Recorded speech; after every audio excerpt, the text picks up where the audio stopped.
So this is my second time na magpapa-microblade ng aking kilay. Actually, I had the first one dito din sa same clinic na to, which is the Golden Balance located in Gangnam. Of course, we can have it anywhere naman, pero kasi maganda yung service and yung gawa nila dito sa Golden Balance. That's why babalik-balikan mo talaga. So first thing first, nilagyan nila ako ng naming cream para naman hindi masyadong masakit kahit sanay na ako sa sakit. At 15 to 20 minutes rin yun. Tapos pinapunta na ako doon sa my room para ayusin na nga yung kilay ko. Tapos tinanong ako kung meron ba akong preferred style. Sabi ko, sila na yung bahala kasi nga I trust them, ganyan. Mababait yung stuff dito sa Golden Balance kaya alam ko na talaga na safe and comfortable.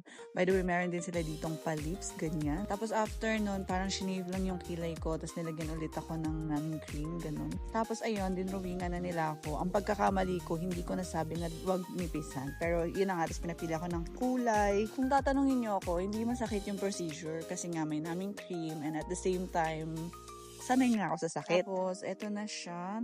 Ang ganda ng pagkakagawa, di ba? Pero hindi pa yan siya ganyan kasi nice pa yung kulay. Tapos, eto na siya guys. Ang ganda niya. Tignan nyo. Medyo manipis lang talaga. Nakalimutan ko kasi sabihin na huwag masyadong nipisan. Pero ayun na nga. But anyway, Maomidoro, I like it. Eto na yung finished product. So, kung gusto nyo din magpakilay, I highly recommend dito sa Golden Balance. Maganda talaga sila gumawa.